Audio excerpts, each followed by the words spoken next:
planned for the four corners there near the pool on the height?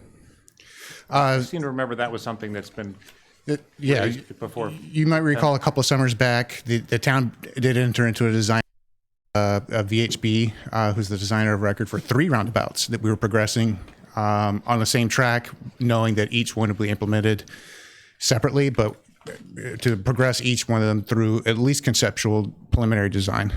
So we wanted to conceptualize and see if it's feasible at all to do and what the right-of-way impacts were, and then progress that to a preliminary design effort, which would help quantify and understand permitting needs and construction costs for final design and then construction. So we're up through the preliminary, we're pre-preliminary design on four corners. We're still kind of conceptual, and obviously there's property impacts there that we're coordinating through the school and the hospital. So that slowed down once we hit the conceptual phase. So now that's being evaluated, and the other intersections are the Old South Road Fairgrounds roundabout, which I don't need to elaborate on that at all because that's been before this group before. And then the Bartlett Surfside, which again, the staff did submit a request for funds to continue that. I can touch on that if you'd like, but that's not being recommended by town at this time. Because I think Mr. McCready was sort of aware of both. I know that this is the one we all think about, but I think he was.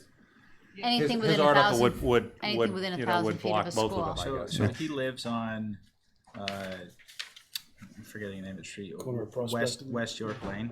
So Okay. he's specifically, I think, is concerned about four corners. Does Yeah. he live next to his kids? Is that, like, they live on that? Yeah, right? yeah. Yeah. Right across from the window? Closer to the school. I think that's why he was mostly concerned, and what we were talking about when he was here was four corners. But, this is certainly good to hear about. Okay. So I'm going to use the Bartlett Surfside as the example, but you can, it's not going to take too much of an effort to kind of relate these principles to any roundabout. And just so you know, there's only the 2 roundabouts that will be impacted by this warrant article, the four corners and the Bartlett Surfside. The existing roundabout at Sparks that touches on that border. Obviously, you tell me if there's willingness to deconstruct it, but it does touch it. But I don't think was the intent of the article. But with the so I did prepare some information here. I included an email to the press when they were asking questions about the citizens article. I hope this is sufficient backup information. Just reading the narrative to the reporter. I'm submitting that as record because it is public record. It was communication with the press, and they took a lot of this information and reported on it in a couple of different editions of the INM. So that should be acceptable. What I will also try to do is skip over some of the other commentary that's in here regarding funding requests that aren't recommended. But regarding safety, I'm providing some diagrams, and one's projected, and you'll see it in the paperwork you're there. The diagrams show that the differences in vehicle conflict points, and just it's important to note that conflict points represent an opportunity for a crash, not that you would seek to do that, but it means to demonstrate risk, like the opportunity for a crash, and try to reduce that opportunity, or reduce the overall risk. At a basic roundabout and using this as a 3-legged example, the number of vehicle conflicts at a roundabout decreases from about 6 to 3. A roundabout would have 0 vehicle crossing conflicts, which is where a lot of the gain is on this. And I've tried to demonstrate that in a visual here, and you can see the darker dots are intended to be diverging. I guess if somebody's trying to exit a lane of traffic or make a turn, they have a tendency to slow down. The driver behind them may not slow down with them, so that's do a rear end collision. That's a diverging movement. Emerging is obviously pretty familiar. You're trying to turn into a lane the same time as another guy from another flow, and you have a conflict. The crossing maneuvers are kind of the same principle. It's just those that are turning out of a travel lane onto another flow. You can conflict, and you can quantify that. If you could, Terry, just go to the next slide. And I've tried to show the example here again at the the Surfside Intersection. And again, this is all in your material as well, so go back after this meeting and read through it. But again, based on that brief diagram that you saw, that I've tried to draw this out on an aerial photo, so you can see that the three diverging and converging or merging conflicts. The crossing, you can see those turning maneuvers and the lines where those intersect. Those are the conflict points. What's most critical, and I think what gets talked about a lot, are the pedestrian and bicyclists. I think nobody really cares so much about vehicle on vehicle. It's like, you drive in a car, you take your own life in your own hands when you do that, but everybody's very sensitive about the bicyclists and pedestrians. For the existing conflict, I'm counting up 6 conflict points. This has been reviewed by the designer of record, VHB, and this is a something that other designers of records that worked on these similar projects also support. You can see that there are 6 conflict points. If you're coming out of Bartlett Road onto Surfside Road, the driver has the tendency to look to the left or the right, depending on the maneuver they're doing. That's why we're putting 2 dots in those locations. The pedestrian doesn't have to necessarily worry about what the driver is doing, but just know that the driver may not be paying attention from one direction or the other. So there's 2 opportunities for risk there. You can see the crosswalk further up Surfside Road. That's the existing school zone crossing. That's at the top left of the picture. Those 2 points are just 2 conflicts. The diagram that I showed you showed there are extras. That crosswalk is further away from the intersection. Therefore, you don't get the turning maneuver conflicts. So it's reduced. So instead of it being 8 bike pedestrian conflicts, I'm showing it, to be fair, as 6 conflicts. And if you could flip to the next slide. So that's the standard way to look. I mean, that looks like 2 places to me. Like the pedestrians got to look for traffic coming in 2 directions when they cross over Bartlett Road. But you're saying that that's 4 potential conflict points? The risk is a driver may not care about the traffic coming from the right-hand side and just be focusing on traffic from the left. If they're taking a right-hand turn, for instance. If you're taking a right-hand turn on a Surfside Road, you may not look to your right because you're only worried about that one flow. Right, but the pedestrian, which I think is the concern that we hear, that we heard from the citizen. I mean, the pedestrian only has to look for traffic in each one of those double circles. They're only looking for traffic coming in one direction. Correct. If you're walking north from Surfside Beach, so it's from the right to the left, from Surfside Beach, your initial is worrying about the guy coming out of Bartlett Road, correct? I'm showing, and the industry would tell you that there are 2 opportunities for risk there. If you're crossing into the other lane of traffic, that's where it really gets amplified, and you have to worry about the guy taking a right-hand turn off of Surfside Road and the guy taking a left-hand turn off of Surfside Road. So you get 2 flows that you're worried about there. So that's where there's 2 additional conflict points. So the total 4 for that crosswalk, one lane of traffic is obviously less safe than the other. If you go to the next slide, Terry, I would, you can see where that's reduced. This is the conceptual design that was developed, and I did the same exercise with the colored dots. So those are conflict points, but is there do you get any points back for all the vehicles coming to a complete stop versus not coming to a complete stop? Or do those 2 things interact at all? Yes, and that I was going to get into that in a second, Sure, but the crosswalk on Surfside Road further away, I would call that speed would become a factor at that location. You're getting away from a stop-controlled intersection, and although the turning movement risks are reduced, you would have higher speeds. So the opportunity for injury increases, and significant injury increases because you're a higher speed vehicle, more damage can be done. So here I've shown some diverging, or I tried to draw this the best I could. I'm sorry if the lines are a little messy, but just show the circulation of vehicles and where those opportunities would be for merging into traffic. And you can see that coming out of Bartlett Road, the guy coming out of Bartlett Road has to wait for the guy in the circle or person, the driver, to get out of the way. And that light colored dot is a merging conflict. If that red vehicle in the circle would continue down Surfside Road going towards Surfside Beach, they may tap the brakes a little bit. There might be, for whatever reason, to exit the circle. The guy coming out of Bartlett Road may not see that, so therefore there's an opportunity for leaving and departure, and that's the divergent conflict. Obviously, one is a little bit more significant than the other, and the frequency of that happening is something debatable, but it's being marked there. There are no cross conflicts. The roundabout has 0 cross-conflict points as opposed to the 3 cross-conflict points of the 3-legged, either a stop control or uncontrolled intersection at Bartlett Road. There's also a risk of running a stop sign along a straight 30-mile-an-hour, which Surfside is, roadway, whereas the roundabout has a number of what we call horizontal deflections, or those the landscaped, it's a squiggly traffic lane. So if you have a horizontal deflection, the theory is you slow down for those, and you don't, because it's not a straightaway, you don't go the full 30 miles. You see that there's deflection ahead of you. You see there's a traffic circle ahead of you. The entry speed into a roundabout is generally about 10 miles an hour. So that's what we call traffic calming. If there's a crash at 10 miles an hour, obviously it's far less damage than if it was at 30 miles an hour. Where does the Poets Corner building get access and egress? It's off the screen on the bottom. To the right? To the left hand side, off of Bartlett Road, correct. I didn't think that would be that important, so it's not on the screen. So where's that? This is all part of the project? The sidewalk along the east side of the road, yes, that's part of the project. It's to connect Bacchus all the way up to the existing sidewalk that's in front of the school. Right now, there's like a worn dirt trail there in some areas where people walk if they need to. Because I mean, you're making it look like that school's kind of further away. I feel like when I drive by, the school feels a little closer than what this is.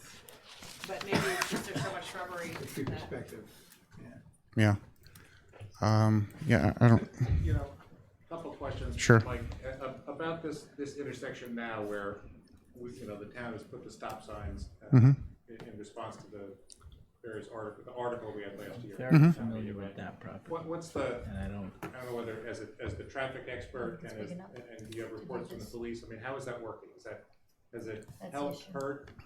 Traffic flows okay, traffic flows not so okay? I mean, how do you would judge the impact of using the 3 stop signs instead of where? this plan? A little off topic, but I'll entertain it.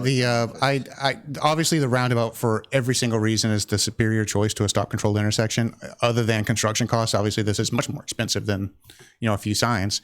I think there's unintended costs. There are air quality benefits to a roundabout because there's less delay and traffic keeps moving. We've quantified that. We have a way of. And I'll touch on this. I mean, there's a huge debate about climate change and air quality and the contributions of all this. Like whatever comes out of your tailpipe, it's debatable. Once it gets into the atmosphere, we can have debates on that. But we can actually quantify what comes out of your tailpipe and perhaps agree that exhaust is not a great thing to be breathing in an area. This is going to have much better air quality improvements, and we quantified that, and basically got it down to like an annual. How much gasoline do the stop signs cost the society who has to pass through that intersection? How much does it cost them in gasoline?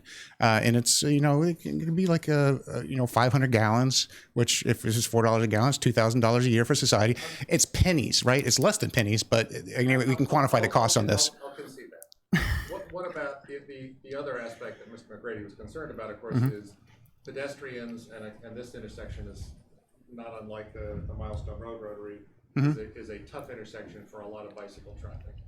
I mean, is there any data or research that says this is going to improve the safety for the pedestrians, in this case the kids, and or our summer visitors who have to jog, hike, and ride their bikes around and use this? Yeah. I mean, what's the experience been at Milestone Rotary? Well, that Milestone Rotary did need improvement. There was a new bike pedestrian crossing Milestone Road to merge into and go with the flow of traffic up Orange Street. That had a significant improvement for accessibility. So you don't get the bike traffic crossing Old South Road and Sparks Avenue inappropriately and then going on a sidewalk on the wrong direction on the wrong side on Orange Street and things like this. So that was actually improved. And there's other things that need to be improved about Milestone Rotary too. But again, that's not part of this discussion. But this project and projects just like it, roundabout projects, do improve accessibility for bikes and pedestrians. Again, I'm trying to demonstrate that using the argument of risk and conflict points. Speeds is another argument that I'm trying to present here by saying that it's 10 miles an hour of traffic going in this area rather than the 30 miles an hour of, say, running a stop sign. If it's a stop controlled intersection, then you still have the risk and opportunity that's present versus a different configuration. And what's more is there's a lot of research and a lot of documentation nationally and globally about using roundabouts. Just in Massachusetts alone, through the governor and the Secretary of Transportation, it's mandated. It's an engineering directive to all communities in the Commonwealth that if you're spending state and federal dollars, you must consider putting in a roundabout. Now, that wouldn't be in effect if there were a lot of benefits because of these configurations. Obviously, it's a size. You're going to eat more real estate up because it's a bigger configuration, but it's much safer, much more efficient, and quite honestly, there's opportunity to make it look better and be a gateway, which our existing roundabout, I think we demonstrate that. It's kind of fun to have the sculptures there. So it's a lot of benefits there, so you have to look at this. My concern, leaping ahead a little bit, is Mr. McGrady, was a very compelling and sympathetic applicant or article author the other day. He's seems to be a very nice person. He's going to, talk about how much he's concerned for the kids and the kids' safety. And I just think, Mike, that the town, if you have research that says, 9 times out of 10 roundabouts are safer than T intersections, Mm-hmm. I think it would be a good thing to have available or to publicize in some way, because We've gone to. On that point, I mean, no, I was just gonna say, I feel like I've said, how many years have we been doing this? yeah, When we've talked about the intersection points around these things, it's not gonna just be Jack, it's gonna be a lot of very persuasive, yeah. heartfelt people. Why do you think there's the level of the emotion on the other side? Is it just because it's counterintuitive and people can't wrap their heads around the science, or? Yeah, Madam Chair, if I could, and I honestly, I don't want to name call or anything like that with anybody, but there is a legitimate dynamic, and it kind of led to my hesitation in coming here because it does take time and resources to put this stuff together. This stuff, I believe, should not be debatable. There's education, obviously, but to go back through and just say that's junk science and funny math and we don't believe it, I think there's a level of demagoguery that goes along with that. You should call it and know there's demagoguery and call it demagoguery. What do you mean by that exactly? Using just what you just explained the definition of demagoguery, using emotional talking points in order to stir up, politically. But why is there so much emotion behind those that would resort to demagoguery? But Chris, can I answer that? Go ahead. Yeah, no, please. Because I think that the response to traffic is always a rotary. So we're not just talking about these 2 rotaries. You've talked about one for Surfside Road, or Fairgrounds Road, at the end there. Well, that one. both ends of Fairgrounds, yeah? Mm-hmm. Yeah, exactly. So no one looks at anything but that to be solving the problem. So I think people think, oh my gosh, and they cost X amount of dollars, and we're looking at 5 more rotaries. And That wasn't what McGrady was talking about at all. I know that, but Chris is wondering why people are so upset about the rotaries, and I'm telling you, it's because when we talk about traffic, the response, I think, is, hey, well, we'll do a rotary. And we heard Nat Lowell say that at, last year at town meeting. And we've got another citizen article that says you can't bring something back, if you don't get the funding for something, you can't look for the funding. And that's about rotaries. Completely related to that Newtown Road rotary, absolutely. How much of it is ignorance? If you're under the impression, I think that a lot of people think you're making this up. They don't, they're not seeing this where, and it didn't matter what rotary we're looking at. If it's a 3-entry rotary, it's going to look like that anywhere in the country, correct? Mm-hmm. Is there anything specific about that rotary? Obviously, it depends on the designer of record because there's poorly designed roundabouts just like well-designed roundabouts. New Jersey, I say rotary, I apologize. And I try to blur the vocabulary, but quite honestly, there is a difference between a rotary and a roundabout. One's more intended for high speed, that's a rotary, and then you merge tangent, where it's a very strong merge. And then the roundabout's meant to where you don't come to you don't come to a complete stop. You basically do. It's meant to have slower moving traffic. They're much smaller, and therefore you can't handle as much traffic. So there's a limit to these. So if we gave in, let's just say, and the town voted in his favor, and we outlawed rotaries, we'd be doing a disservice to our children. I would say that. You would get a staff recommendation to do this for safety and congestion and quality of life and air quality benefits. And I wouldn't be doing my job if I wasn't doing something that's standard practice throughout the rest of the country. And in a way that, it's up to a certain, you need a lot of input on design elements. Obviously, you want this to look like it belongs to Nantucket. With the split rail fencing, which was something that's added here to help with safety, with the Belgian block aprons, it's not stamped concrete or some ugly, tacky looking thing. There's a tree in the middle. That was something that Andy Middleton wanted because he loves trees so much. And so we try to make this look like it's a community project, but the principles are you can apply these principles all over the globe, and it's communities that have taken away roundabouts are now putting them back. So why is it even an issue, if it's legal, essentially, that this is the safest way to do it, not only legal, if it's accepted that it's the safest way to do it, and perhaps it's even legally, if we did the other way, it would be wrong, and you would have, if kid got killed, somebody could have a case against the town, I would think. Sure. Based on the information we're looking at. Why is this even up for discussion? I mean, you can't break the law with an article. I'd like to make a couple of points if I could. The first one is that I happen to drive semis around here, and I've been driving them for a long, long time.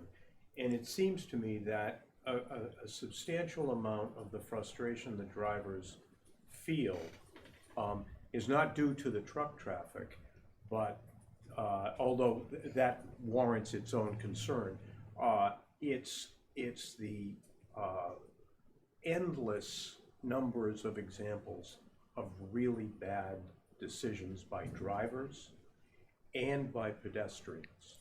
So it's that to me is a big part of the mix of why there is frustration and anger. You know, we have a lot of people who are very frustrated here where there was never a place you had to stop on Nantucket. You could just get on the road and go. And that's not, I think we have to bring that into fairly sharp focus. And then the other thing I would say, just as for my own interest, could I get a 70-foot truck around that rotary? Because I have to go up and down Bartlett Road in a 44 foot, well, a truck that's 68 feet long. And it'll be this, if it's the same kind of roundabout at Four Corners, it'll be even worse. Yeah. Because there is no way to get to the my common end of things, Yeah. you know, without going through those intersections. Yeah. Smaller trucks. First, I'll say this what you're looking at there is conceptual. They're in preliminary design right now. Right. That kind of input is definitely something that it needs to be communicated to and help inform the design of a project. That said, this intersection is designed to it can handle a WB, a wheelbase, a tractor from the front, measuring from where the rubber touches the asphalt on the front tire to the back tire of 50 feet. Which there are trucks that are about that size. There's some that are a little bit bigger and can still make these turn movements. I mean, the computer will tell you that a WB50 and nothing bigger can do it, but a larger truck can. We have asked that the center island be shrunk a little bit to accommodate a little bit bigger vehicle. Obviously, there's going to be a limit. A house that needs to be moved through this area, there's probably a limit on the size of the house can go through this because of certain design considerations. That's a very valid point. And then you start looking at, if that's a constriction, is there another route? And having talked with Angus McVicker at the police department, who handles all this house move stuff, there are other options to go if you have a longer vehicle. For whatever reason, if efficiencies of scale, you need a longer trailer, you can do that, but you have to take a different route because it just can't be accommodated by at a certain location.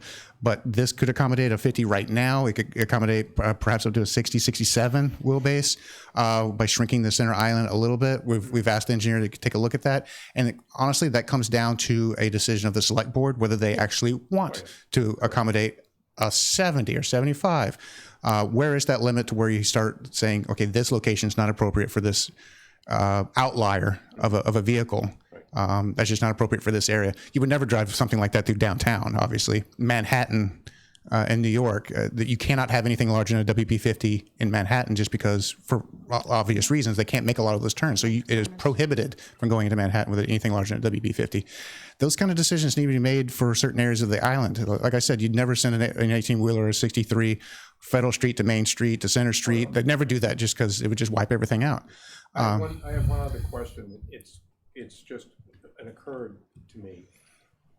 Are there any roundabouts, rotaries set up for crossings such as this with lights that stop the traffic? Yes. Okay. So in other words, it's possible that on any of the rotaries that we might install, especially around the school, we might be able to incorporate something like that insofar as assuasion. You know, warning safety. light? Yeah.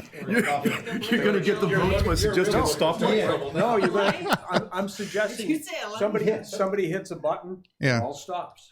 That's something that's used in Washington D.C., where you hit a button for at roundabout locations and lights are controlled there. They have larger rotaries that have signalized for entering and exiting.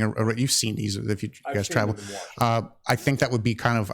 I would never want to propose it. Obviously, it'd be a last resort to do something like that. We've had that recommended for the Guard pulpus. your house very carefully after you. Yeah, I go to the grocery store here. I don't need to. You can certainly cite something in the way of studies as to what the anticipated throughput would be without any lights and with lights, Yeah. and with with the T intersection we've got now, and which would be, which might be valuable in the evaluation of it. What I like about this design is the pedestrian islands, right? So you're only getting across one lane of traffic at a time, where right now you have to get across two.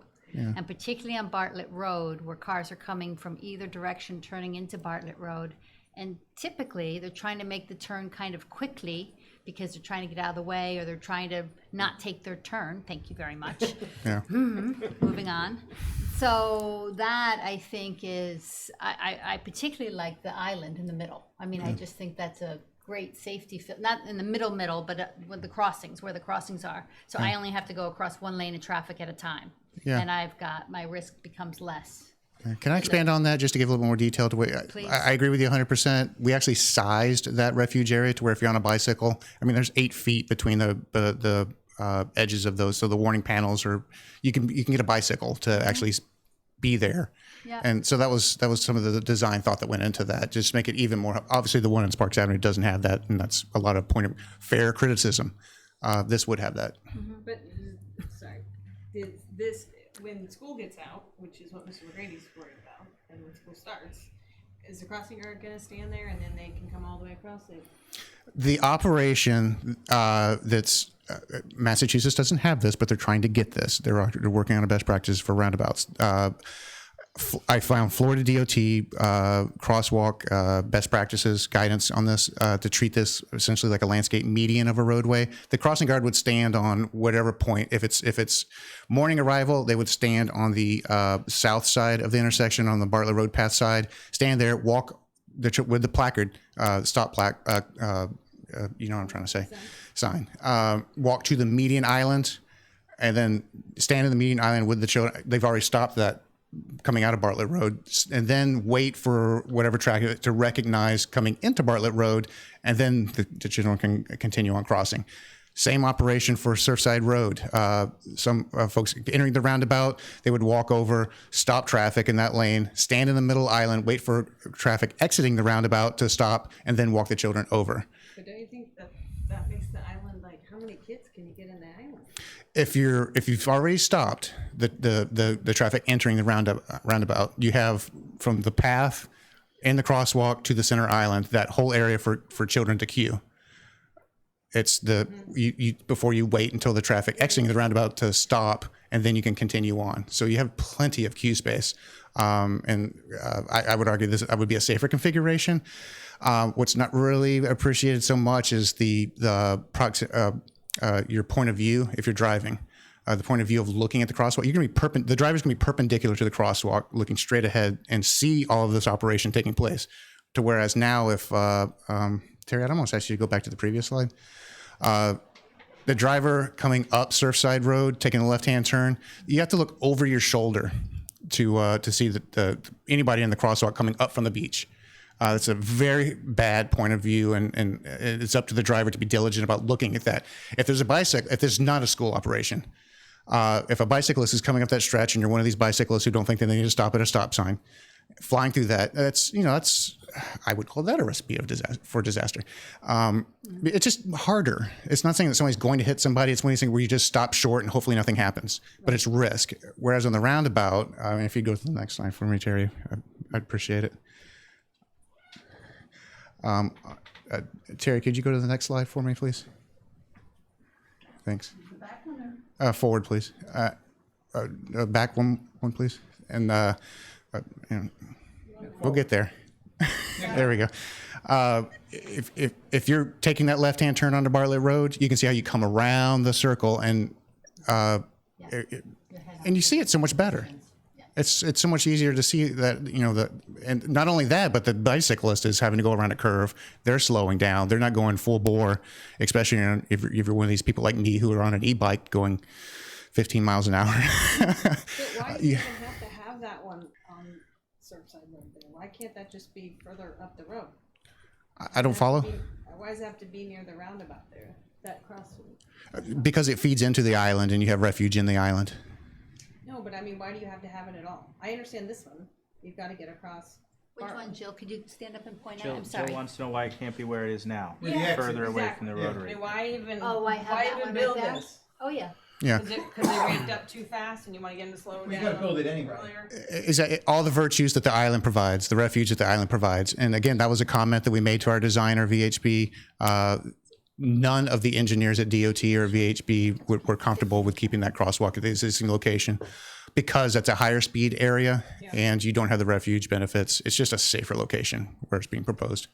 So the answer to the question I had about the benefits of traffic coming to a full stop was that they might run the stop signs at the speed. Was that, when you said you were gonna get to the answer on that, was that the? Pretty much, yeah, exactly. And you can still, if there's no traffic and it's not peak time, I mean, you can still run that stop sign at 30 miles an hour. I've seen people do it. They did it every day when the stop signs first went in. It's kinda like that. I didn't know. Now, from someone who goes through there maybe Yeah, six I times have a a day, ticket Joe, for I you, think the Joe. stop signs have been a huge success. Well, that's why I asked the I think question. it has I to think the stop signs have been a success. I mean, much to everyone's chagrin, I think, Yes. because of all the work that you've done, Mike, and Yeah. and it was sort of a funky debate. But it does seem to have worked. But at the same time, I can certainly accept that It's also people like safer. Mike and professional traffic engineers, I mean, that there's probably a mountain of research that says Well, no, it was there through the summer. statistically this is safer than It was there also. Yeah. three stop signs. Even though we're only dealing with a tiny incident of accidents anyway, but. Yeah, and just to that point, I mean, this is roundabouts because we're talking about school time. The National Center for Safe Routes to School, who are they? They're a national clearinghouse. They're located in Chapel Hill in North Carolina. Through that university, but it's a clearinghouse of all this research that goes through, and that team there, which is I have no idea how big they are, but I'm sure it's more than a handful of people. They note that roundabouts are a proven safety countermeasure, and encourage that they be located. And it's not something that's discouraged around schools. It's once you go through the exercise of understanding the attributes, you find that it's perfectly appropriate. And the last page of your the handout that I gave you actually shows a roundabout in Massachusetts near the John F. Kennedy Middle School. This is outside of Northampton, showing that there is a roundabout right next to a middle school. And the photo, this is out of Street View. I was just going on Street View just to take a look at it. I mean, there's a child trying to cross the roundabout there, and it's that's probably less safe because it's 2 lanes of traffic exiting the roundabout. But you can see it's well signed, marked, and the child has refuge once they cross the traffic. And it's something it's practiced in other areas. This wouldn't be a unique situation. So when Mr. McGrady was here, he told us, and I wonder if you know if it's true, that our school board doesn't support it, unanimously opposes the erection of roundabouts near the school. Is that right? I believe they supported the installation of stop signs, and I think that's as far as it Specifically went. About you don't think that they've taken any position about rotaries or roundabouts or? I don't know if they've taken a position on this particular article. They honestly, if I had to speculate, probably they would support the article because No, not on the article. He made the representation that they've discussed roundabouts near schools. Oh yeah, And 5-0 have opposed roundabouts near schools. they've had comments. This design here was informed by a lot of the comments that were made by coordination. 2 summers ago, we had a number of different workshops specifically for the school. We're trying to set up another one so we can have another one of these type of conversations and actually go into the field and talk about the operation of the crossing guards and why that's so much better. Like I said, I can provide stacks of research to everyone. If the idea is to not believe that. That's everyone's free will. I mean, This is that's- non-binding. That's not the proposal. question. The question was, Yeah. you know, does the school board oppose this? And I didn't ask about research. I'm Yeah. sure research exists. Does our school board oppose this? And the question then would be, why isn't all the information that you just gave us convincing to people who make it their passion, their work is education and using facts to make decisions? Yeah. Why isn't it compelling to those people? So Because those are the same people whose vote we need at town meeting, and they have good following. So if we can't convince those 5 people, you know, what opportunity do we have to gain public support? Are we wasting our time to even talking about this? Should we just say that we're not gonna just, what do we call it when we pass on something? Take no Take action. no action, because if it's, according to the town council, it says non-binding directive, the only thing town meeting's authority is limited to appropriation of funds for a project. So until there's a project that comes up, Right. there's really nothing, it doesn't mean anything, we're Right, passing. but he also said that if we have a non-binding directive, as specific as this one is, that it's gonna take a lot of gumption from the select board to spend the money to do this. I understand that, but are we willing to endorse something that is essentially against the scientific, I guess if you don't believe in climate control, this is a climate, That is not a reason, climate, I appreciate you using that, but that is not what we're really talking about here. Yeah, I think that, I mean, for well, no, me, you are, I'm sorry. that's okay. No, No, go I mean, ahead. the fact is that if it's scientifically proven that roundabouts are safer than stop signs, why are we wasting our time talking about science here? Why don't we just say, we'll go with what's proven? Because I don't think it's about safety. I think the it safety is a sideshow here. It's what both sides are using to try to prove their point. And that there are different priorities people hold. Which is between the roundabout people and the stop sign I think people? there's people that don't like that think the prioritization here is in moving cars more quickly and more efficiently through the roads, and they think that's a bad idea. Okay, That's a whole nother so discussion. Yeah, I mean, I think at I didn't this even think- point, You're right. at this point, we're broadening the citizens warrant article to be many other topics. So I would ask, do we have any more questions for Mike? Because Mike, this was really helpful for me Very at least. helpful, Mike, thank you. Thank you. Thank you so much for coming today. We really do appreciate you here and giving us the facts behind it, because I think what we'll find, and we'll find on town meeting floor, that it will be an emotional vote. And But that's the question that I asked, and we haven't, you know, gotten the answer yet, is what is the reason the school board doesn't like this, and how do we counteract those points so that we can have a chance of this passing?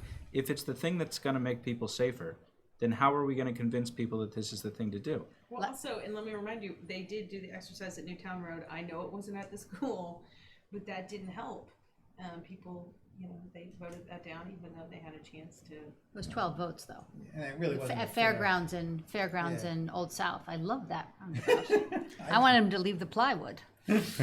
Nobody liked that idea, except for me. It was a handful. It was not working for trucks, and it was very dangerous, actually. So whether or not that experiment, that didn't help. That's just, again, it's an opinion whether it was dangerous. So to the, Trucks had to go in the middle. I remember last year, was it last year or the year before, where there was, I thought, a reasonably sensible discussion, to your point, if it's safer, we should be talking about it. And then I believe Dr. Lepre stood up and said, I am completely opposed to this. And then the whole tenor changed You're right, I and remember everybody that, voted against it. Yeah, so that's what I'm talking about. You know, how do you So I don't know- inoculate yourself against those arguments? And if we don't know what those arguments are, or even if there is an official stance or anything, then I don't know what we're talking about. But I think we should be talking about how to Has that advocate presentation for the ever been thing. made to the school board? Oh, probably multiple times. I don't know. Yes, there has, and quite honestly, I think there's just it's an overall rejection of any type of. We can bring the statistics, we can talk about risk and talk about operations. At the end of the day, it's everyone's free will to kind of believe it or not. Again, I appreciate it, but I think trying to get me here was one of the you saw the frustrations of the director with this kind of issue, and what kind of material was being shared last time. with you, and whether there was any type of backup or research there. And that's why I kind of touch on this issue of demagoguery and just ask you to just look that up and see that we try to avoid that here. I know My what the word job means, is I just wanted to make sure you my job is to inform decision makers as best I can. That's what helps me sleep at night. If I didn't do my job, then I'm Isn't it not doing my also job. to help to get the support from the voters so that these things actually get implemented? And I leave that to you, quite honestly. I try to do my job with the education and informing decision makers. What I tell board members that I work with, and you as well, you leave this meeting, you go and talk to your families, friends, and other social areas, and just share with them your take on all this and why. And that's one way to kind of combat it. There's a lot of different ways, but it's really tough to combat this. If somebody doesn't believe you, then there's no trust. And that's something to work on. And I'm happy to take advice on how to deal with the trust issue with the school. Because quite honestly, I can't find anything that says that they're bad and unsafe. I can only find that they are safe and hear from the school that there may be some disagreement, and there is disagreement. So I'd love for your advice as well on this, because it's definitely a trust issue. But we're not doing this because the current situation is unsafe, right?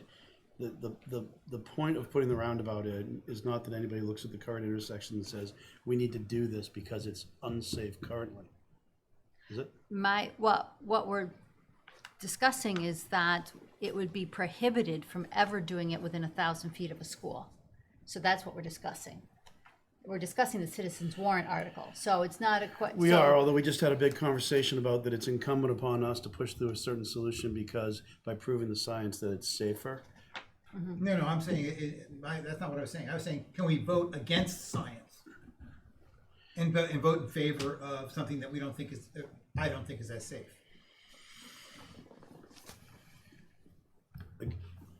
If we support McGrady, Yeah. and I think it's a disservice to the town because I believe it's not as safe. But we're not doing it because the current thing is unsafe. We don't know that. Until somebody gets killed, we don't know that. What Mike said was that That's anecdote, not statistically, data, right? I mean, if someone's injured or killed at an intersection. No, but we want to do this for a reason, right? There's a reason we want to spend the money. There's a reason we want to put this in. What is that reason? The reason is not that the current situation is unsafe. You and I agree. We always agree, Joe.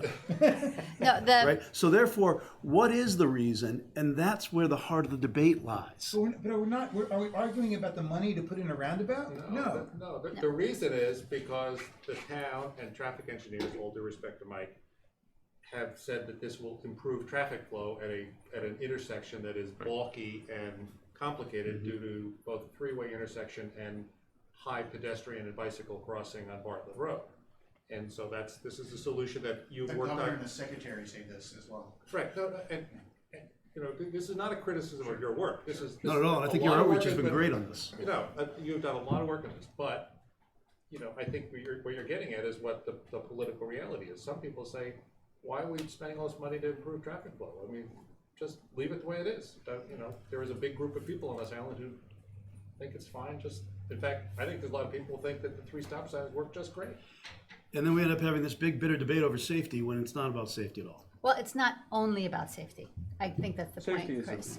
Safety is definitely an issue. I mean, with what Mike has for information, he could quantify it or qualify it. I think what Chris is saying is that the people that are in favor of not making a change aren't looking at it specifically. Absolutely. On safety, I correct. agree that. But it isn't, And I didn't even It is think a about that, factor. and I agree with him. He's right, correct. the educated person would look at this, or the informed person would look at this and say, clearly there's traffic flow, there's whatever, and safety is also an issue for any pedestrian or bicycle, not just school children. So How much were the rotaries, Mike? What projected costs? I didn't hear, I'm sorry.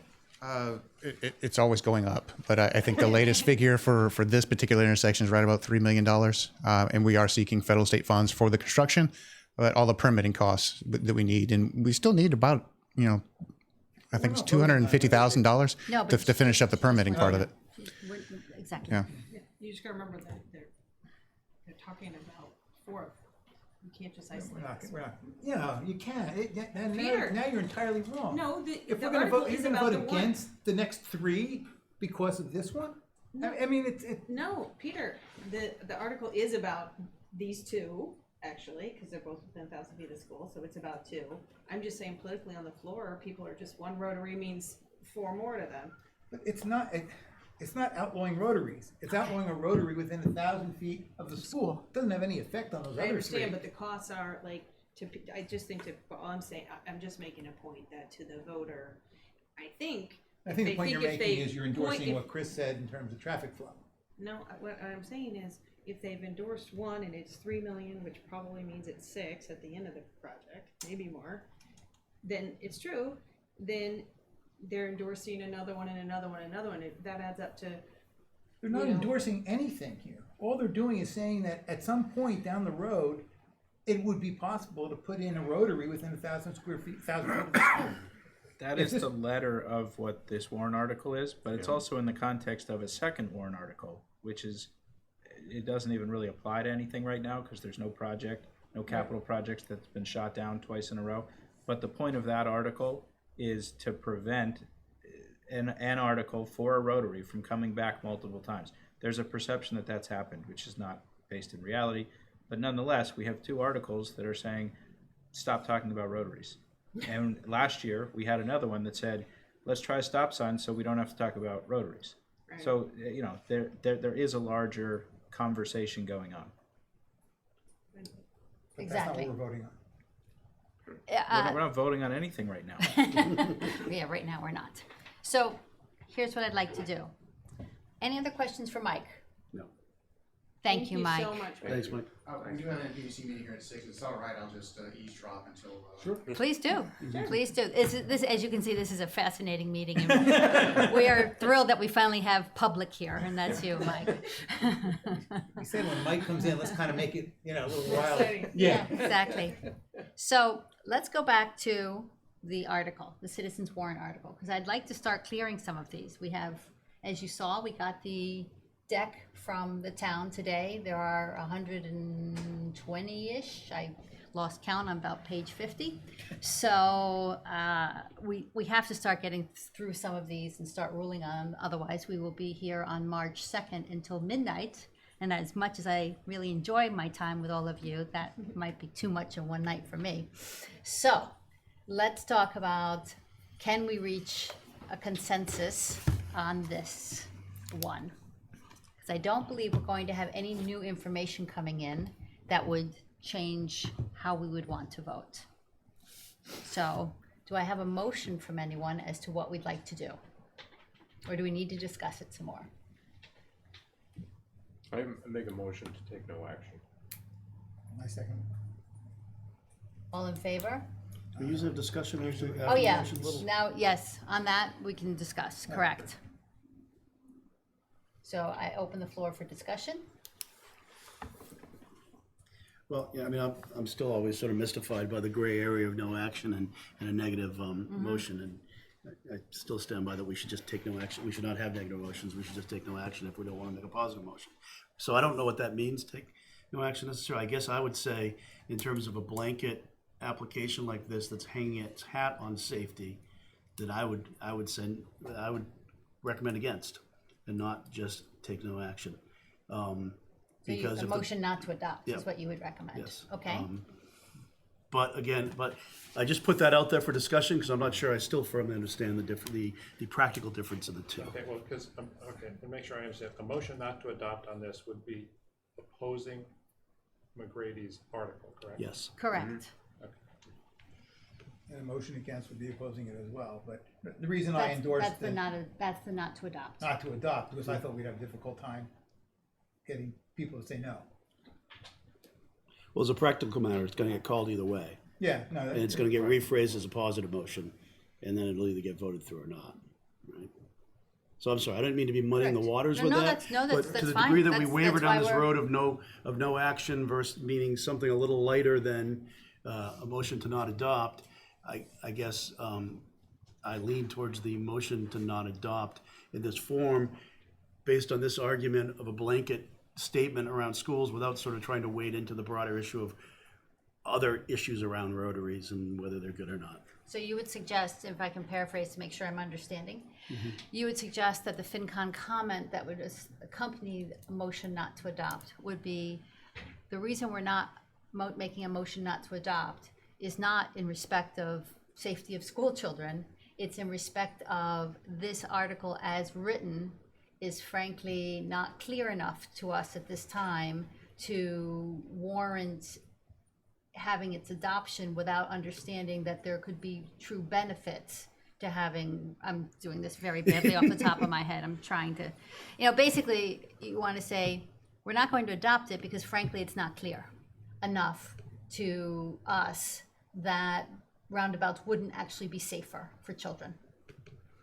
You're telling us they're completely unsafe, and from our understanding as a committee and from what we've learned, we believe that they are actually safe. So I don't think it's our place to make that statement. I'm going to vote with Chris's motion if we ever get to that point. Okay. I do want to vote this down, just on the basis that I don't think town meeting ought to be directing our transportation planner to do anything or not do anything. Okay, So for a Good. different reason. So I would vote for his motion if we ever get there, but I would argue about the comment at a later date. okay. I So, would withdraw that motion if we all Yeah, decide. I'll Because withdraw my second as well at this Yeah. point. okay. if that's the way the wind is blowing. Joe and Jill?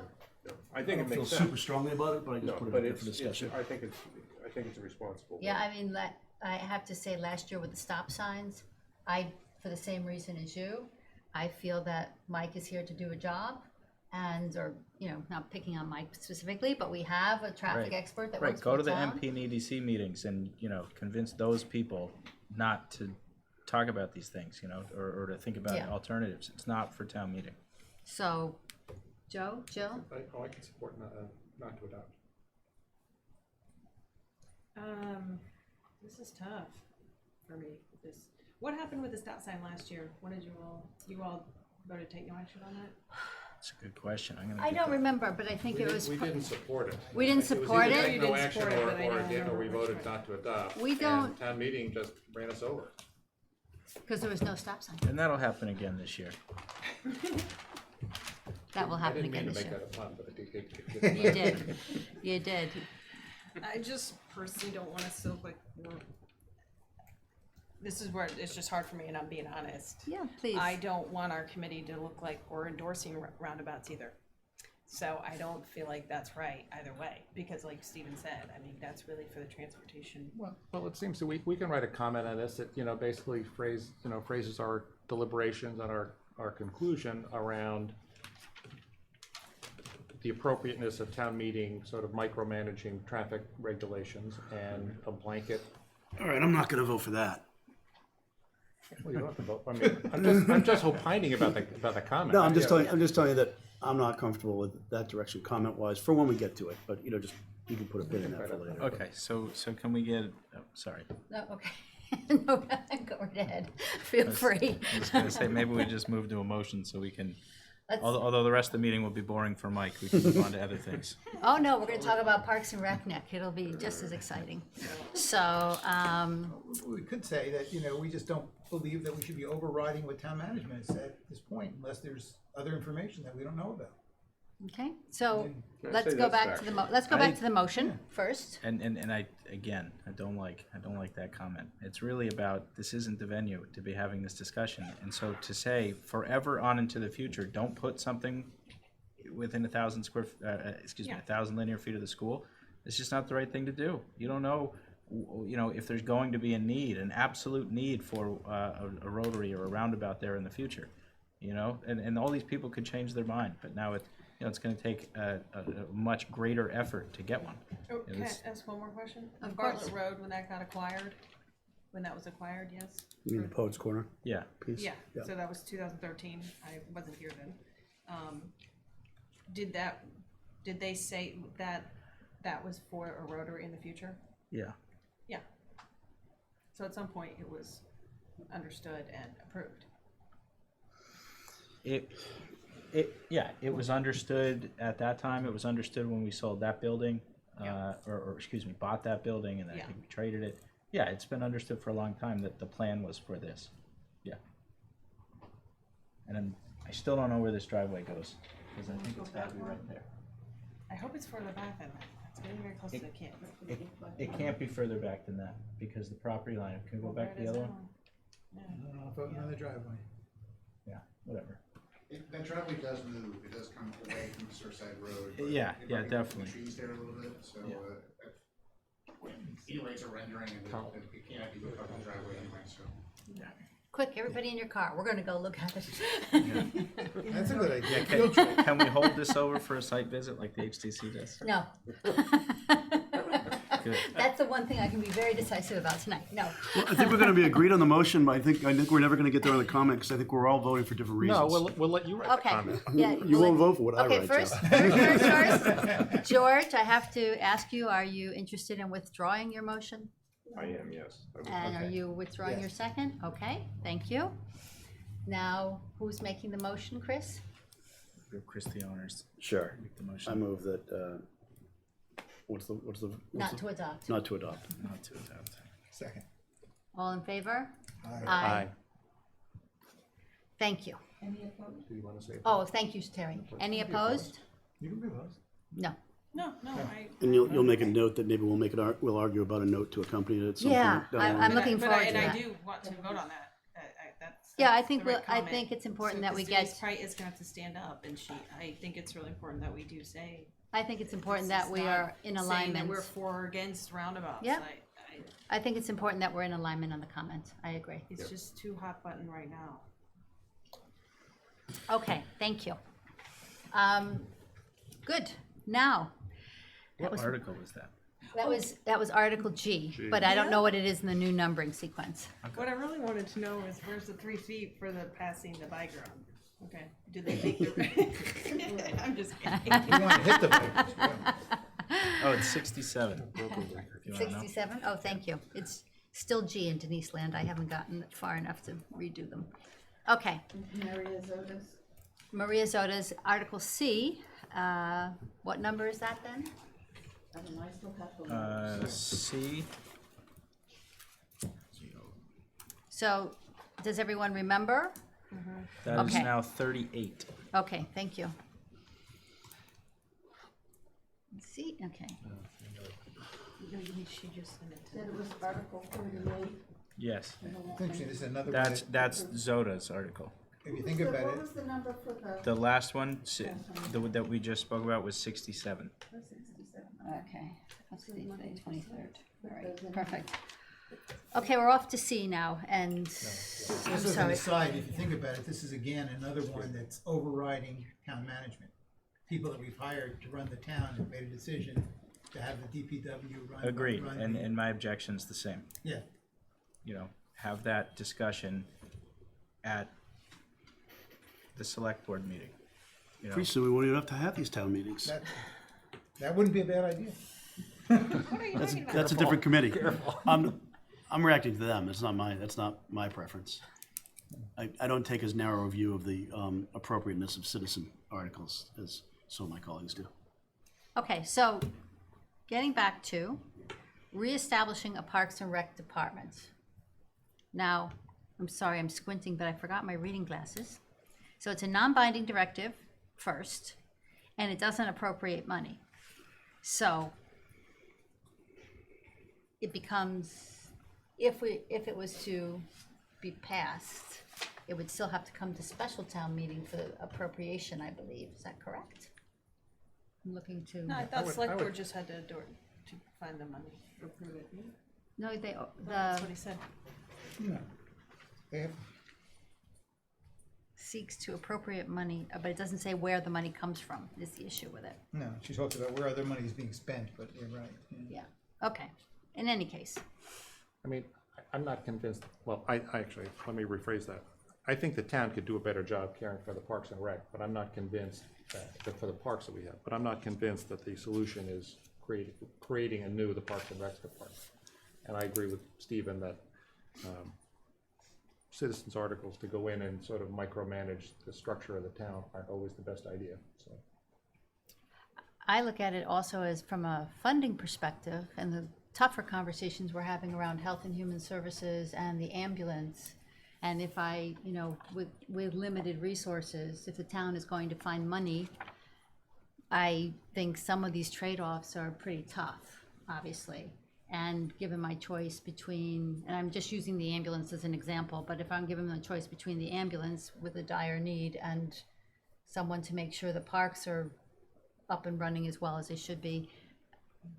Also, too, I would say the potential message of this article is to, I'm not, maybe DPW says, or the Parks and Rec Commission or committee, I can't remember whether it's a commission or a committee, but maybe they are able to appoint someone within theirs that work closer with DPW to say, you know what, as part of our remit as the commission committee, we will then have more interaction with you so we understand what your maintenance schedule is, and when we see things and we'll bring them to your attention. There might be another way to get around this in the short term, is something it occurred to me as I was weighing in my own mind how this would go. The thing that bothered me that Libby said was when she said, when I asked her the reason that we picked the DPW to have the rec department be part of, she said because they have trucks. I don't know if that's a good reason. Well, they're mean, the we ones. need the trucks, They're the but- ones doing the maintenance. I think the point she's making. Strictly becomes just a maintenance issue then. If it's just a maintenance issue. Well, but the community school does the scheduling, and those are the two primary components, I think, of the Parks and Rec Department: maintaining the facilities, scheduling the facilities. So it wasn't just all given to DPW because they have trucks. It was split up. They have administration who does scheduling of classes and other buildings, and that's it, community school. But it was interesting that they used to get CPC funds and now they don't because there's no one thinking about it strategically in that way at a staff level as opposed to whatever that group is. So it did sound like there's a missing link in there that may have some value. I think there is a missing component to that. But it piece did of sound that. like the DPW is stretched in terms of being able to deliver on more. So, part of my answer to this for everyone is vote for the Island Home override and let's get some money into this budget for all this other stuff that we need to do. But did I understand correctly that at the committee level, there's a master plan that's in the works, but that isn't Yes. complete? I think it's about to be completed, was my understanding. Parks and Recs Yeah. master plan? Yeah. Yeah. So this to me seems premature Parks ahead of the Parks master plan. Park. Not having any idea where that's going or what the charter of that plan is. I would think that once we have that plan in hand next year, maybe it becomes more clear what the resources are to support the plan that are needed, but. And I think that what we heard from the DPW director was they'd like to have somebody, maybe not at the department head wage scale, who can oversee these things. And that would be my preference also, is that there's, I don't think it takes a $125,000 plus benefit salary level person to do this. At least I hope it doesn't. It might not even be full-time, Right. especially, like some of the newer parks, the land bank is taking control of those too, and they want to do more in that area. Maybe there's some work there that they could do collectively down the road, where they work together or, Is there a part-time coach at the high school who could do this as another part of their part-time assignment? Well, I will go back to, what does the Parks and Recs Commission committee do? I don't know. I'm not informed enough to know. Part of it, and maybe the most compelling piece for me, and I don't even know if it's true, but let's assume that it's true, that the town can't apply for state and maybe federal, if it's available, grants for parks because we don't have a director. Now, if that's true, then that's a reason to give somebody that title so we can go out and apply for grants. Or if it's just that we don't apply for them because we don't have a person who has the bandwidth to Right. apply for them, then we don't need a director, but we need somebody whose remit is to do this. And I think that comes from the select board. They set the agenda, and that's, I guess, where Chris and I disagree. I think that the agenda should come from the select board, not from anybody who can get 10 signatures and make an emotional case to 300 people in April. Sometimes stop signs work. Sometimes they do. And still, I think that it was the right thing to tell that person, we have a transportation planner. So go talk to the select board, go talk to the NP and EDC, and talk about, whether you don't want this stop sign or whether you don't want a rotary. I still think that was the right thing. But yeah, the stop signs do work. well, it sounded like this came up for a number of reasons, and I have a lot of respect for what she said about it.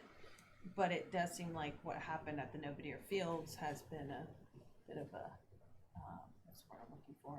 Just, the money was approved. It really didn't go anywhere. I think there actually was an architectural plan that came together, and it was kind of a big clubhouse, and so they ripped that up and thrown it out, and now on to another architect for another plan.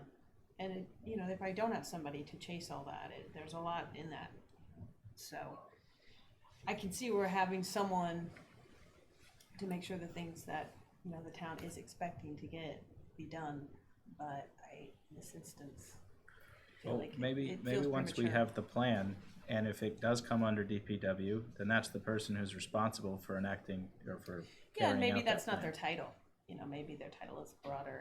Or maybe they add it to their title. I'm Yeah, the director of blah, blah, blah, and Parks and Rec. Right, whether it'll come under town administration anyway, so Libby's ultimately responsible for whether there's this new department head or whether it remains with DPW and there's somebody under DPW who does it. I mean, it all flows up, so at the end of the day, Libby's gotta answer to the select board for carrying out this plan or not. Yeah. Okay. Motion not to adopt? A Second. second. Any further discussion on the motion? No? Okay, all in favor? Aye. All opposed? Passes unanimously. Thank you. Wow. We're just blowing right through these. I know. Now we're off to WW, the, Mr. Spruce Balkind. Oh, do we have to do that tonight? Well, we have to get through it at You're some getting time. pushy now. I'm getting very pushy. Talking about traffic. Now we're talking about Now we're dumping. talking about beaches. Just the beach rooms. Yeah. Steve, you know the number of this one? Yeah, hold on. It's WW in the It citizen is warrant. 74 now. Okay, Oh, it's 74 in the citizens warrant. or in the article, in the warrant itself. Yep. Can we get Ally to print, when, you're not gonna print them or when are they gonna print them? We'll get them mailed next week. They're going to be printed for next Thursday's Inky Mirror, I believe, actually. So maybe. So we'll get them at home next week. I believe they're getting mailed. Is that what, remember what Libby said? I can't remember when they're being mailed out. Yeah, I think it'll be printed in the, like, And insert, that format that we get, that's not gonna be what's in the paper next week. Right. But they go to the printer and I don't know when we'll get them at home, but it'll be printed actually in the regular newspaper next week. Okay. Yeah, as a supplement, right? Isn't that I- what's usually, I don't think so. no? you're thinking about just printing it as like an big article. Yeah. Oh, that's- I see what that's you're I mean. saying. Yeah, Oh, it's- okay. Yeah, it's not that Oh, like it's not cool the hand format. book. This that we- piece won't be printed until. Correct, Cool, though. correct. Why is it That'll still be in here? weeks late. Oh, yeah, and that one has our comments in it. But there's also usually, they mail you one that doesn't have the comments yet, so. Yeah, I don't know. I just know that whenever I hear when those comments, always too late. You gave it to us way too late. We didn't have time. Yeah, okay. That's when it'll be. All right, So the issue of this one is the rights of people to walk in the intertidal zone versus for fishing, fouling, and fishing, fouling, navigation. and navigation versus the property rights of people with Ownership to the low tide ownership mark. to the low tide mark. That's not the issue. The issue is whether they can put up barriers. Right. We're not but gonna no- take on the issue. No, but that's what it means, is you can put up a Right. barrier to the low tide mark. But the barrier is the issue the for us to barrier to the consider, not issues. the argument about who can foul or not. Right, but I mean, again, I guess I said what I assume town meeting will perceive this as is, should people have the right to walk along the beach, or do the landowners have some property right to, these particular deeds allow them to the low water mark?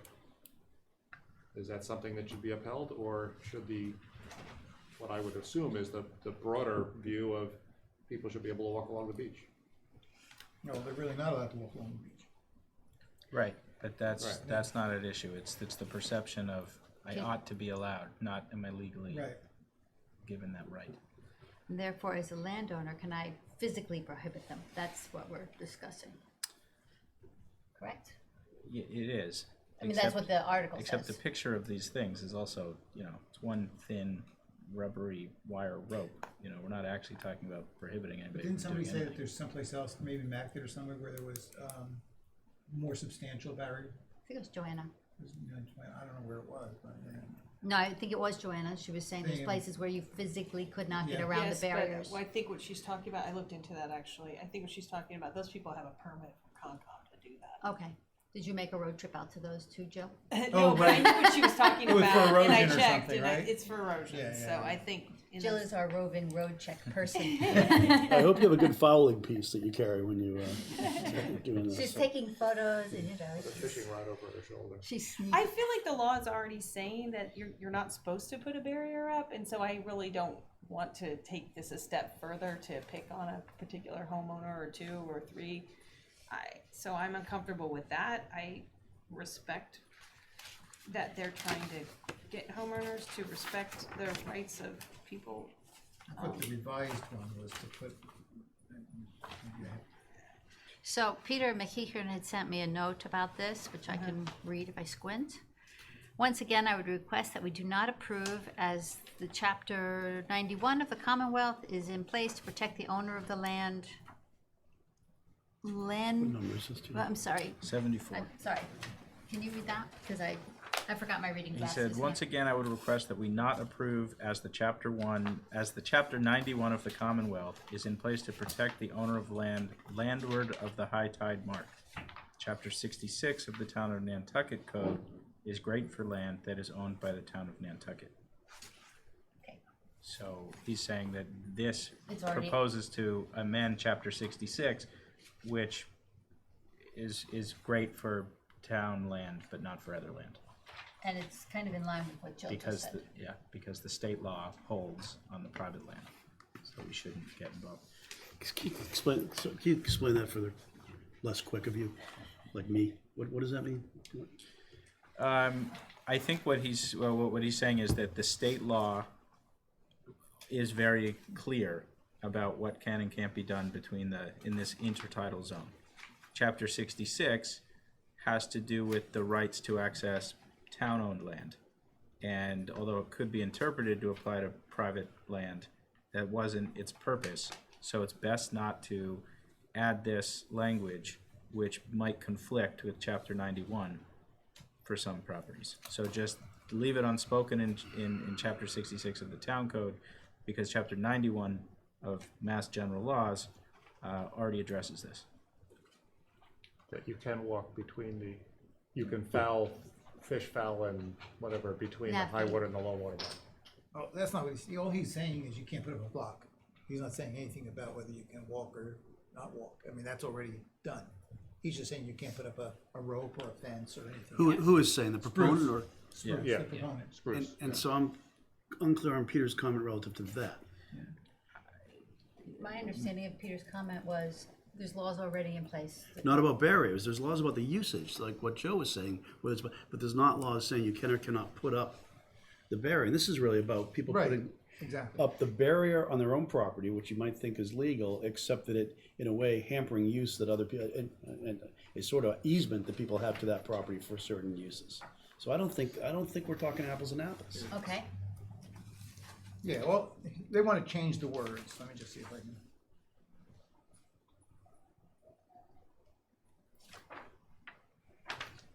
I feel like we need the text for Chapter 66. If the reason we're voting against this is because it doesn't belong in Chapter 66, Yeah, then I think we need. That's new for me. Then I think we need to read Chapter 66.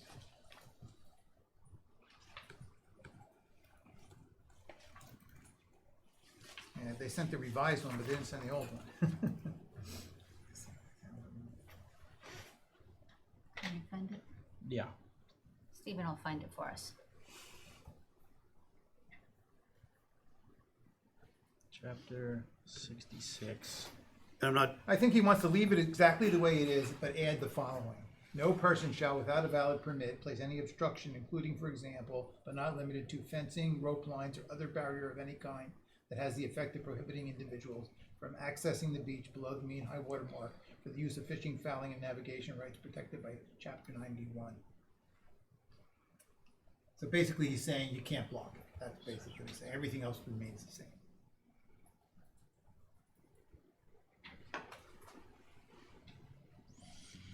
which of course still seems a little wacky to me because it definitely does not give people the right to walk on the beach. It's fishing, fouling, and navigation, which are ancient uses of the terms, and I think it's more aesthetic than anything else that it's trying to. Well, it is, and I get that this is an attempt to like roll back the clock and bring us to a nicer time on Nantucket.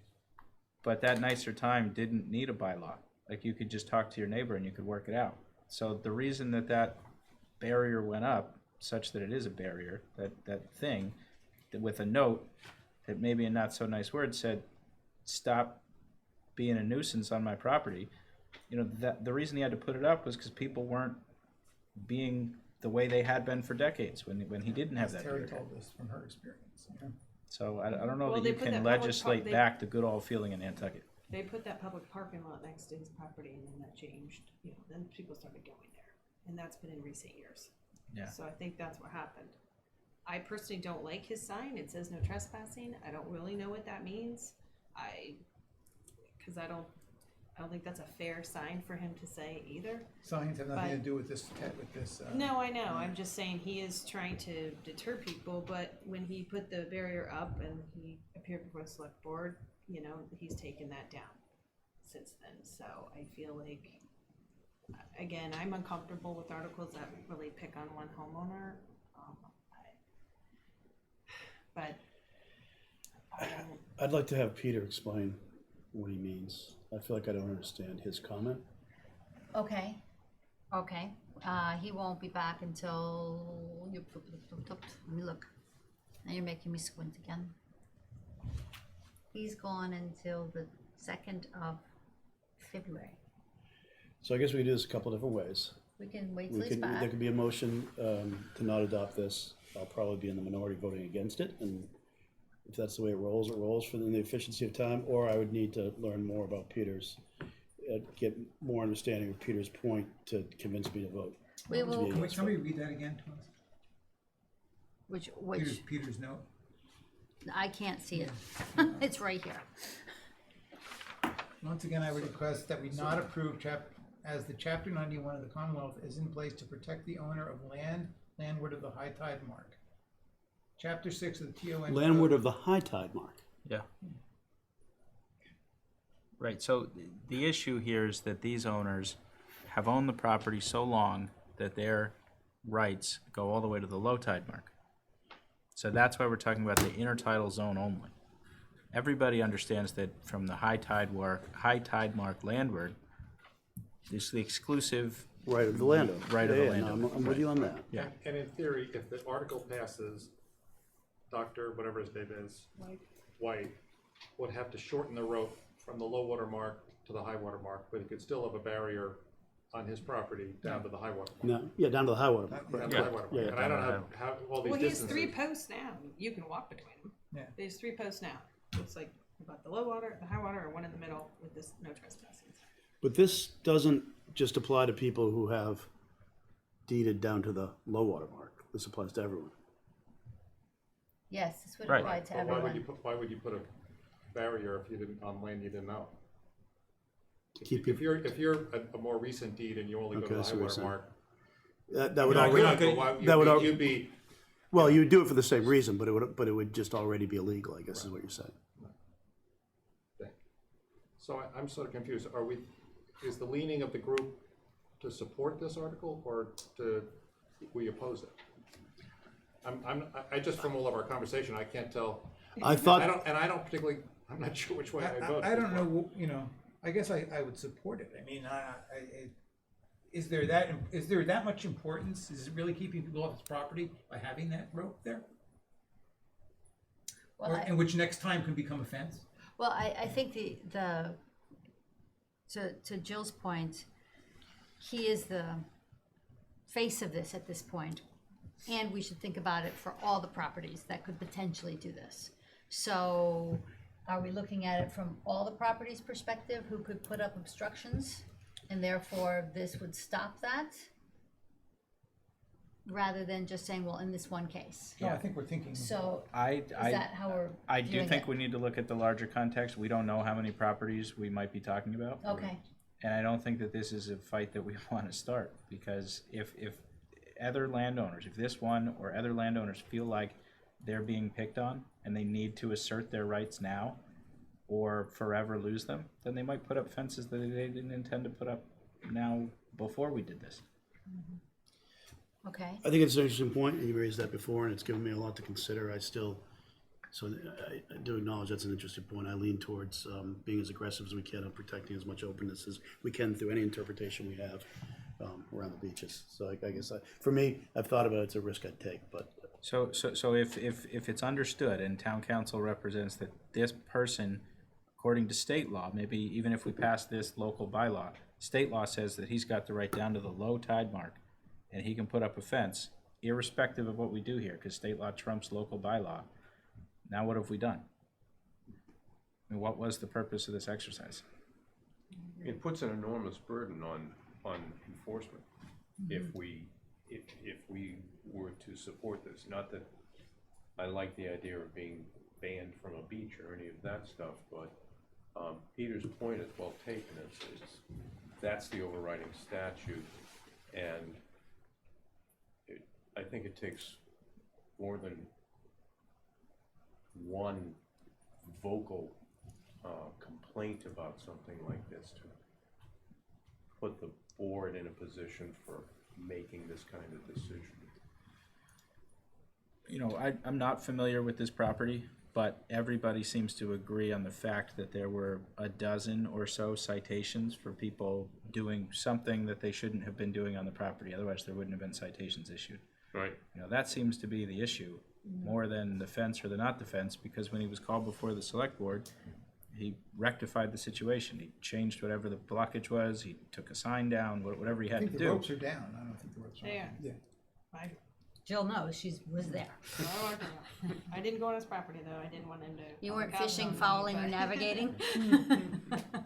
Well, I mean, I'm sympathetic to Dr. White's and the other neighbors. I mean, they have a situation where the public, you know, clearly has been tromping all over private property, not just this intertidal zone, but that's not what we are here to deal with. And I don't know. I mean, I guess I'd have to say I'm leaning towards more protecting Dr. White and other people with old deeds, property rights to the low tide mark than I am, you know, saying that we ought to just give people a right to walk around the island all the way. And Stephen, let me ask a question. If we vote it down and we say no, they can do whatever they want, does that encourage people to put up more blockage? I don't think I mean, I'm looking at the opposite of what you just said. Does it encourage? But I don't think that what we do here is going to have any effect on what the state law is. No, we can't affect it, obviously. Right. We're overridden by the state law if anybody challenges it. Yeah. So if we were successful as a town, the royal we, whomever was successful in browbeating Dr. White into changing where the blockage was, And they were. the system worked. It worked already. Correct. It didn't That's- need this. So why don't we turn it down, but at the same time in our comment, say that we encourage all landowners in this position not to put up blockages? Can we do that? I think it's a little confusing because again, there are instances with endangered species and erosion where you are No, it says, getting a permit. it says here, if you can get a permit, it's fine. I know, but I'm saying I think it could be a little. I don't think that should be in the comment. I think that the state law stands on its own. Basically, Oh, then we should say that. Yeah, Well, yeah, Yeah. okay. that I think would be I good. think that's a good idea. Do I hear an appetite for a motion? I can't put it all together. What I'd exactly does say the state law say? It says you have access to the property between the high tide mark and the water for fishing, fouling, and navigation. Yeah, you Does don't it have. opine on the property owner's right to put up? Does it say, and local bylaws can't restrict property owners from putting up barriers in that location? That would No, be and handy if it and did. that's a question that I have. Is that thing that was put up, is that actually going to stop somebody from fishing, fouling, or navigating? I mean, navigating, you're coming from the water, so I would assume the answer there is no. You don't know what it is to foul. Are you just looking at birds? I could go under that thing. Used to be where you were shooting them. You're probably So shooting following birds. the process. You know, if you're Okay. fishing and you don't see, you can run into the road, you know. Then you're fishing in the dark. And we're net fishing. That's why I'm just not totally clear. I mean, maybe I'm not I totally mean, clear. today I It is think the conflict. dogs are the ones that are with the state fouling law. out there, but. I think that's the biggest issue, right? Yeah.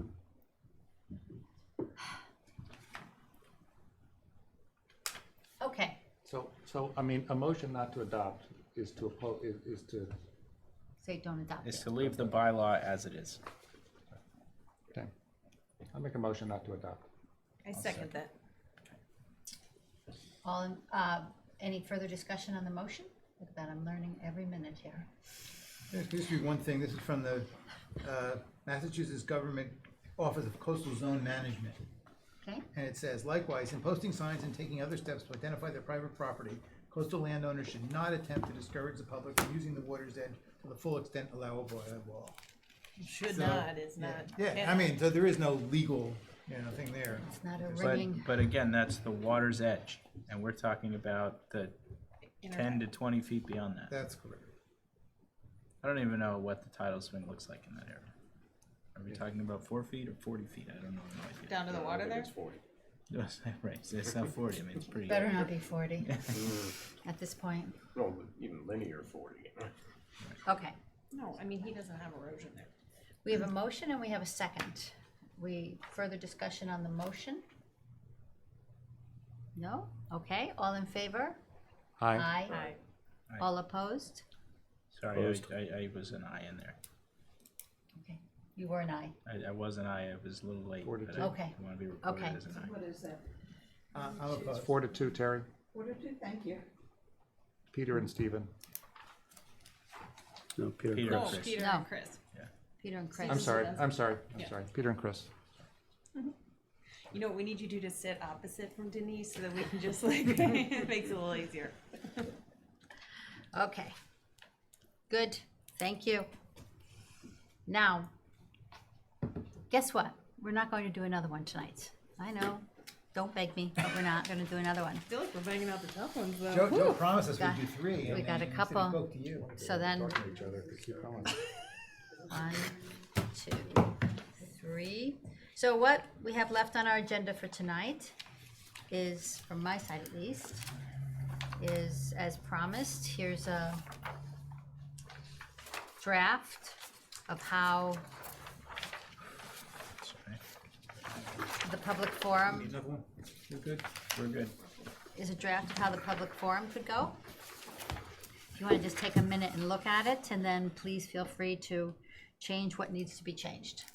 Oh gosh. Another hot button topic. I'm just not figuring it out. Oh, Denise, you're killing me. FinCom is not without its enthusiasm. Let's see. Well, up here. Are you gonna edit this? I mean, are you worried This is about our your working, word choice? this or is our not? working, this is, sure, and this I was is just- this is just a working document for us to get something, to agree a format on how it will work, and that we're all behind how it will work. Right. And then I wouldn't give this to anybody but us, to be honest.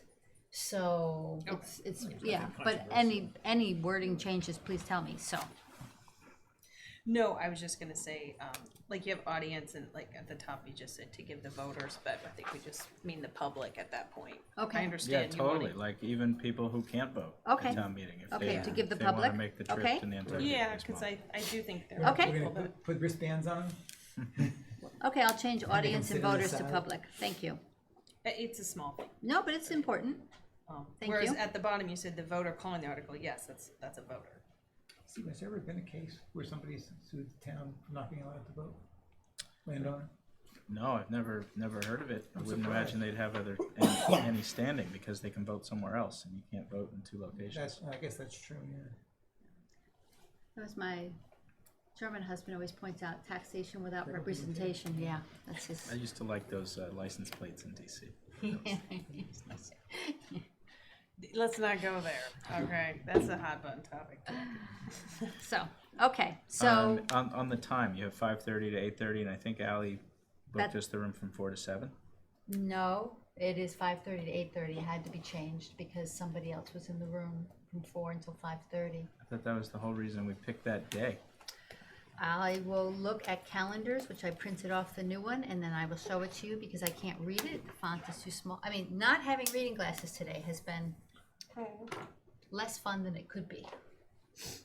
Well, learning that I needed reading glasses through this committee has been March also 12th. very upsetting. Pardon? I'm sorry. Learning that I needed reading glasses through this committee has also been very upsetting. Yeah, Through exactly. that Capcom thing, oh my god. I mean, 5:30 to 8:30 is probably more conducive to getting attendance anyway. Sure. Yeah. Yeah, so it is that 5:30, Yeah. 8:30, right? See? That is what it is. I had looked it up when I was typing it up because I thought it was 4 to 7 as well. I have a call scheduled tomorrow. Denise, maybe you want to join with Charlie. I can't believe I'm forgetting his last name. President of Civic League, to Okay. see how and whether they might want to be involved. Okay. What time is that?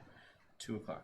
Okay, we'll talk later to organize that. I could always walk to your office and sit there with you. Okay.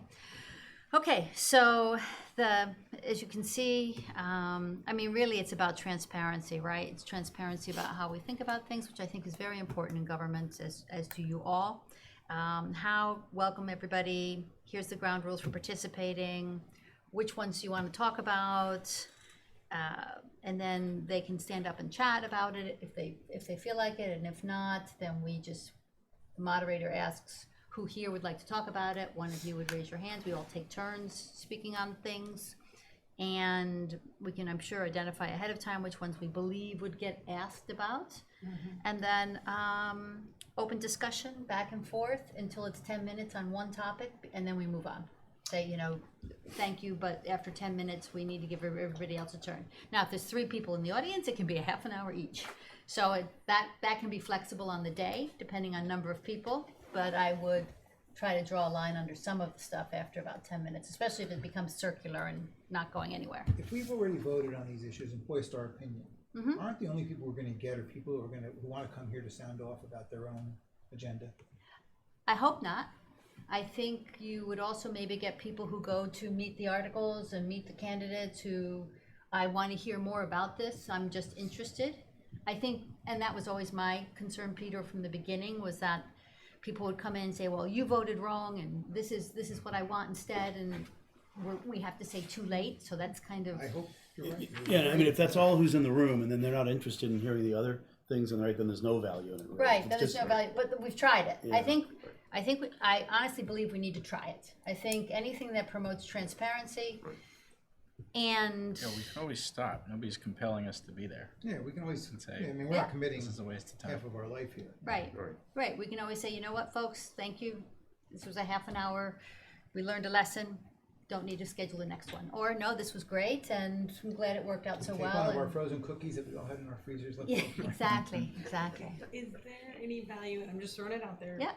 In having the articles like that we endorse, provided we have any, first, like doing it that way rather than going through the letters? I know it's easy to go letters down, but saying the ones that we think are priority that we hope get supported first, and then Could do. We could do a summary in the beginning that says, folks, maybe- of the 120 articles, That's political. we feel strongly about, we said motion to adopt on these 5 for this reason. That could be, I'm just saying, well, I was trying to of be, all the ones we did, I we pick can our top already 5. imagine that some of the ones that we said no to today are going to be ones that people are going to want to talk about.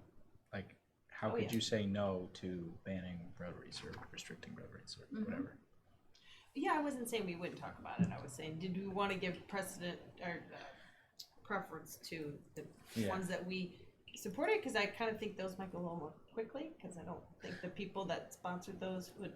I think we won't get that many that people are interested in talking about one way or the other. So maybe I think Okay. when you introduce them, you give the article name, whatever it's called in the warrant, the number, the name, and then say, here's what we did. Well, I Because think, people may not even be aware. aren't we going to, my understanding is that, let's say there's 20 people in the room. Which articles would you like, folks, us to talk about? And then they raise their hand.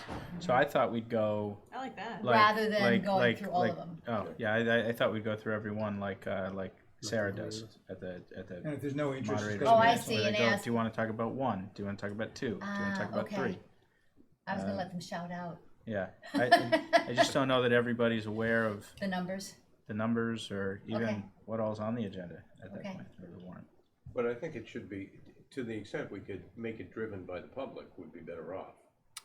Absolutely. I don't think we should call any one of them out. You know, if people only want to talk about 3 articles, we're not going to say, but wait, we have a great opinion you ought to hear on this other. A really great comment. on Article Joe 3. wrote the best comment that's ever been written. Well, I think if we do it like they do it at the meeting, where you put one, anybody interested, two, anybody, we're gonna end up with 5 that they're gonna wanna discuss. Yeah, it's think- optimistic. I hope you're right. I I hope we get think attendance. on the that is day, over we five. could do either. So depending on number of people, Right. we could say, do you know folks, if you know the articles you wanna talk about, great. Otherwise, I can quickly read through and ask if you want to, because again, there's 100 plus. Yeah. So that would take some amount of time to get through the 100 plus, where if they all like, oh no, we know, you don't need to bother to do that. Maybe we just stay flexible on Sure. that piece of it. If they come in with pitchforks. I'll be interested to hear how your conversation goes tomorrow, because it seems like there would be a lot of value in combining as many of these into one as part of critical mass of I think so people as too. possible. Yeah. So we'll see. Okay. Anything else on this? Speaking of comments, I actually brought, I don't know if you, I Yes. brought comments, Perfect. copies of the comment for Please. letter O, which I don't know what the number is now, so. It's the bicycle database, and the update on that is that Mr. Golding isn't going to pull the article because he has to go back and get everybody to sign that he wants to pull it. But he is going to withdraw the article, I think, on the town floor meeting. It's what they said last night at select board. And they're going to put it in order in the warrant, so it's not touching physically touching the other two.